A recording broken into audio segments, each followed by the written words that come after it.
về ta thả nôm pio nó tại để pio nằm vậy nè sẽ bạn nhìn ta sắm ta tè là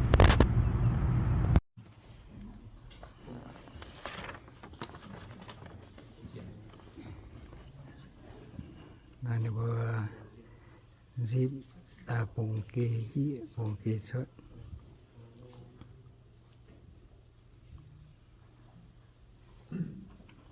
họ lưu mình dầu chi bang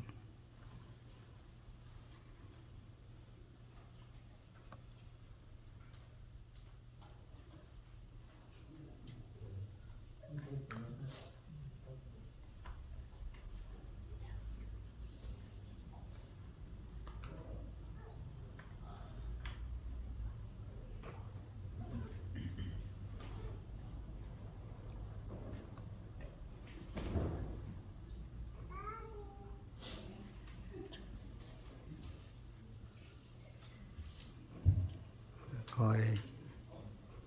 này kia côn chân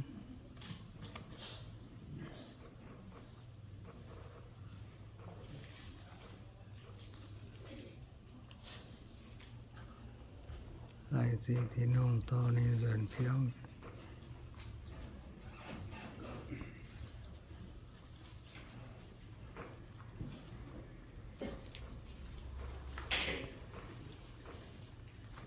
Hello and good morning, ladies and gentlemen, honored guests, dear friends and co-workers. Special thanks to the New Creek State Prison Honor Guards. We appreciate your presence today. It means a lot to our family. Just some housekeeping. As you walk in, there's a restroom to your left, men and women's restroom. So if you need to, feel free to get up and use the facility.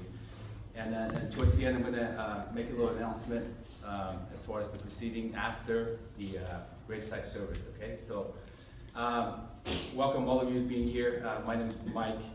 one of the brothers-in-law to the late Lou Stefan. As a Colombian wife, I woman that my me and I the one like seeing me going zoom or dom profile yam fat giàu tỏi khu giàu tỏi làm rồi mình mua tỏi thì xuống tại chọn chiến đâu in hỏi hộp thảo anh nhìn lại kia như chẳng mẹ anh nhìn bùa xe đâu biển chấm mình tụi miền bùa chuối bùa xe xuồng lãnh sinh một bùa tai ở đâu tí xuồng đi bùa nhầm hoang tỏi đâu như xuống đi bùa kinh quang nhau dạng thế tại nhất sự lãnh sinh bùa trước hùng bùa mài nong hoi hùng sẽเป็นบùa nhầm sẽ hùng sẽ đào như chiếuคุณประมาณน้องหอยช่วงเชียนหกเท้าเนี่ยไรเกี่ยวเชียงใหม่คุณนี่ป่วยที่นั่นแบบยูทูก็เสียทุกยิมเย็นมารับทั้งหมด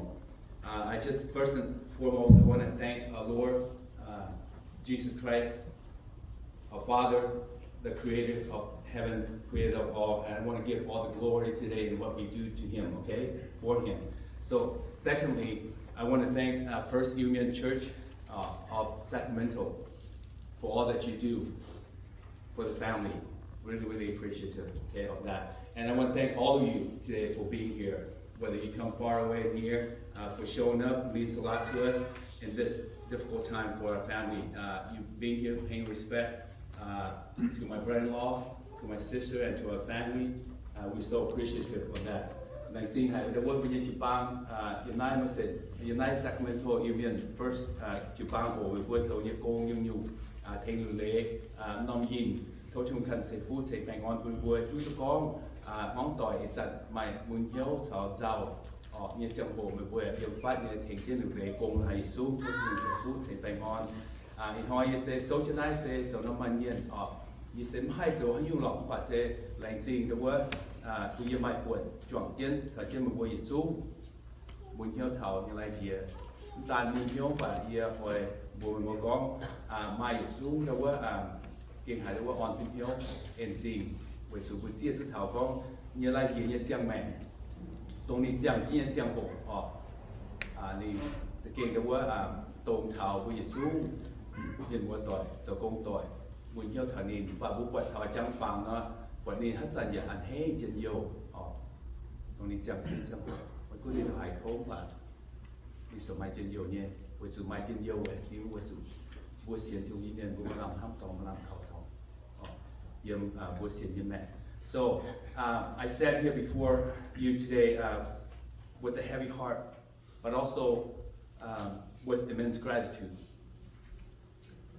We gather here today to celebrate his life, remarkable soul who touched our lives in countless ways. As his brother-in-law, I deeply moved by the outpouring of love and support from each and every one of you. Thank you for being here. Okay? So, này xin mời bố chấm hãy trong một xem mai là hãy chấm bởi con tiền xin khe qua rồi tăng giá lại rồiทานที่เตียนเขาหรือว่าเยี่ยนใหญ่บนมีภาพโจเกมหายเขาเช่นหรือว่าแอนกี้ภาพเย้าว่าโอ้หรือว่า so for us to grieve and celebrate at the same time we find comfort in what in the Word of God as a believer, right? So can I just share 2 verses with all of you today? The first one is from John 14:27. Jesus says, "Peace I leave with you. Peace I give you. I do not give to you as the world gives. Do not let your hearts be troubled, and do not be afraid." Because God is with you. God is with the family. Thank you, Lord. Yếm nhận nhé, yếm Yohan sâu sĩ phê sang như sự chết yếm. Yê liều bèng on, buôn mày bùa, xây yê can yê bèng on, họ đã sẽ chiếu sự có hộ. Yê chế bún mày bùa, yê bún nhé, mấy tháng bà miền bún nhé, mấy tùng sao phàn, yếm mấy tùng cầm gì à? Quý đứa con bún, chẳng dễ dàng, ở mà nông hồi, bù quảng nông hồi, mà tế diếu tế, mà tế dài tế. Bài nhung nhung xe, ở chẳng mạnh sẽ yếm chiếc thùng như bùn hiếp. Chiếc thùng hóa dần, có bây giờ hộp chẳng là bà kiên như tổ một chuẩn. Vừa lấy xin với chiếc thùng, vừa nhé on lọ, vừa nhé bèng on, vừa nhé mà làm thăm tòng. Yếm chiếc sự kỹ tụ, số mấy tùng cầm gì. The second verse is in John 11:25, talking about hope. Okay, we have hope in who? Hope in what? We have hope in Jesus as a believer, right? Jesus said, "I am the resurrection and the life. The one who believes in me will live, even though they die." Miền nhé ở yếm Yohan sâu sĩ viết sang vì dịch nhiều làm thăm tòng nhưng với xiên thiếu sự kỹ tụ như chăm mẹ. Yê sẽ tông bùn miền nàng tài mai mẹn chiang của tàu hãy tàu xiên yê mấy cún nín tài mình anh hỏi nàng tài. So với xiên thiếu như miền bùn làm thăm sự độc nái. Bùn mà làm thăm xây với xiên có mấy chiếu isu vậy tại bùn nhà bùn sáu này chuồng mẹn chiang. Bùn nhà bà kênh xỉu nhé lấy nát bà kênh bùn nhà bùn sáu này yếm thịt tòng. But like see, we insist in who on we know yet like we thank the Lord for today. We thank the Lord that we have peace in Him, and that He's the resurrection and the life. So if we trust and believe in Jesus Christ, okay, the Bible talks about we may die but we live. So I'm gonna pray real quick, and then we're gonna have the First Union Church come up to lead us in praise and worship. And then we're going to have Pastor Yao En share a short message with us, okay? So can we bow, please?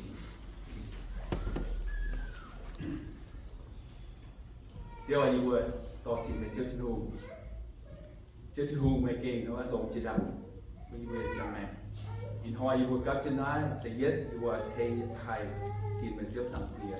Tông chơi màn buồn chơi lung nhận chơi đau nhận vừa mai mẹ chiang của tao chiều thiên hùng mấy vừa mai mẹ chiang giờ mà mai lì tỏi vừa chuẩn thảo chưa học tỷ vừa hỏi vừa cắt tên tỏi vừa mai mui hiếu hoang tỏi dẻo tỏi giờ công tỏi thu khét vừa suy vừa trang thảo lưu yên anh như lại chuyện tôi đi giang trên giang hồ nên sau nhé nhung vừa quả thảo có nên kênhแต่ว่าquang hiếu quang ế giang nát bàn kênh chẳng những tôi lên nát bàn kênh vậy vừa hậu này chẳng hạn sẽ vậy như tôi có những cái xiên chiếu như miền chiếu lạnh trên nhẹ mà vì vừa on lọ bèn on sẽ dùng chiếu xuống cả tàu vì vừa nát bàn kênh là sụt tải vậy vì chẳng mẹ thì quên tôi chiều yên sạch tiền in hỏi phố thiên hùng cần sẽ cô như với các tàu như mẹ quân mình tháo mình nhẹ on lọ chỉ thảo như vừa tôi như vừa mình nói như chẳng bộ sạch tiền nhưng mà 如果開能做會招待會請人太招唔能夠，聽招屬於唔會。Let's welcome the praise and worship team, please.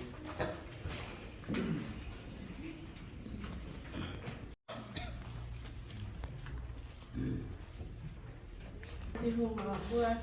quay ở chúng bảo chúng yếm bê chuyện gì yếm quá rồi mà tổ chẳng thấy quá ở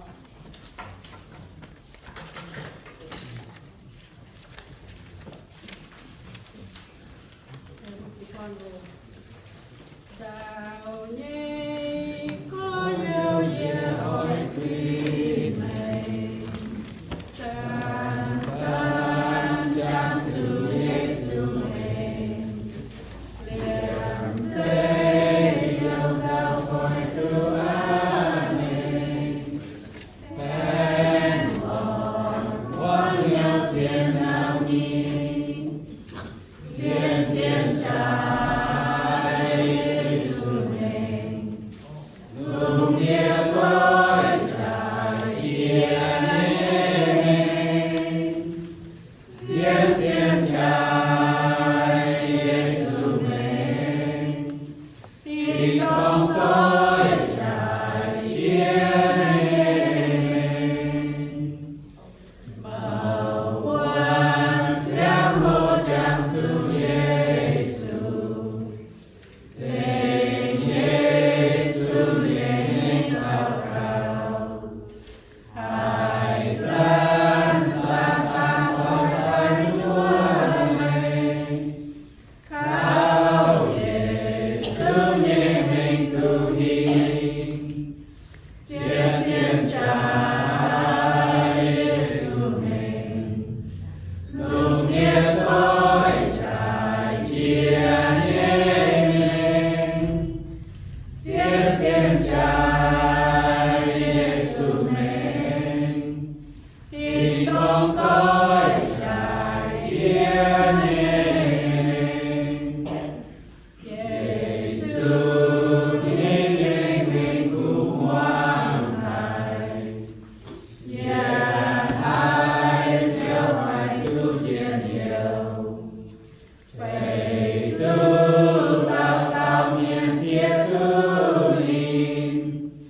giống rồi theo nghĩa danh nhìn mình thiên thiên trái Giêsu mình lùng địa dối trái thiên mình thiên thiên trái Giêsu mình thì không dối trái thiên mình không ai chẳng su Giêsu nam thao minh diệu tu quen hồn thao thiên đồng ta kinh tuôn qua mình dối trái thiên đêm quen hồn luôn thiên thiên trái Giêsu mình lùng địa dối trái thiên mình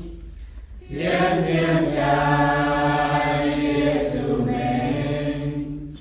thì không trái thiên mình quay vào dẹp phép chết chừng nhẹ thì tông ngoài khu yếm như tông lũng hải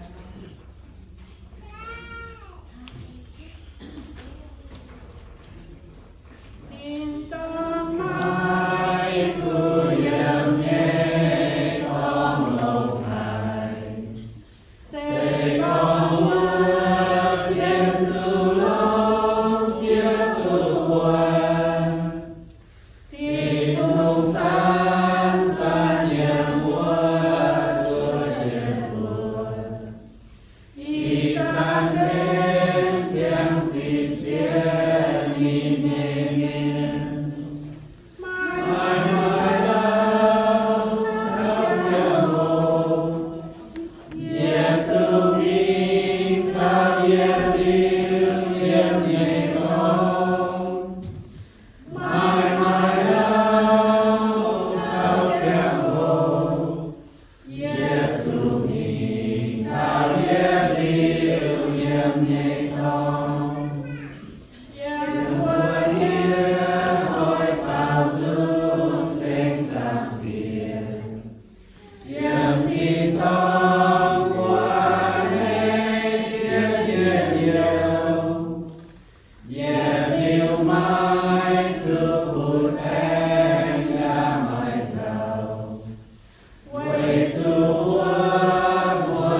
Tôn trang nghĩa dây gì nhé ai hồn miền xiên cao in thân chiếc lệ hòn mai rơi tin cùng nhà thế quan vang đèn khi cùng hát lại hồn chi mình am mùa mai mai lao thao giang hồ nhiệt tu minh thao yên liêu yếm nhẹ không mai mai lao thao giang hồ nhiệt tu minh thao yên liêu yếm nhẹ không Bội mình nhị bé phạt triệt qua quả liều nha xin xâyสิ่งตู้เยียดเยียนได้ความเก่งฝ่ายนี้มีวันถ้าจังหกตู้มีกี่ตองเยี่ยมมีวันตู้เยี่ยมเจ้าเยี่ยมเย้าออกอันที่ดงเปล่าตองอันนี้เหลือผลกรรมมาโอ